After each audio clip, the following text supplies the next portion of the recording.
America का 43 ममालिक के शहरियों पर सफरी पाबंदियों पर गौर। अमेरिकी नायब सदर जेडी वेंस ने ग्रीन कार्ड होल्डर्स के लिए खतरे की घंटी बजा दी। कहा, ग्रीन कार्ड होल्डर्स को अमेरिका में मुस्तकिल रिहाइश का हक हासिल नहीं।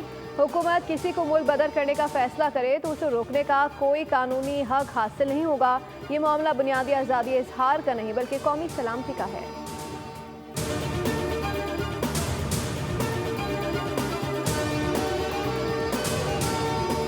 पाकिस्तान ने कर्ज प्रोग्राम की शराइत पर सख्ती से अमल दरामद किया। स्टाफ लेवल मुआहदे के लिए नुमाया पेशरफ की। IMF ने अलामिया जारी कर दिया। पाकिस्तानी हुकाम ने उम्मीद जाहिर की है कि 3 शो में तहफ़्फ़ुज़ात के बावजूद IMF मिशन किसके इजरा की सिफारिश करेगा।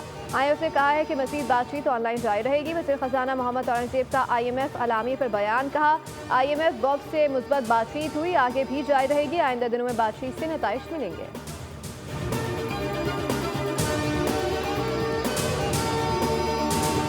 वज़ीर आज़म वफ़द के हमरा अब से सऊदी अरब के 3 रोज़ा दौरे पर रवाना होंगे, जहाँ वो सऊदी वली अहद मोहम्मद बिन सलमान से मुलाकात करेंगे। तजारती और माशी ताबून सरमायाकारी के फ़रोग़ पर मुशावरत होगी।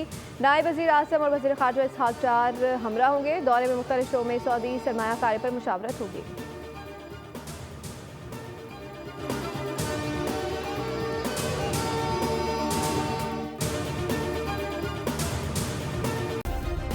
सब्सक्राइब करें और बेल दबाएं ताकि कोई खबर रह न जाए।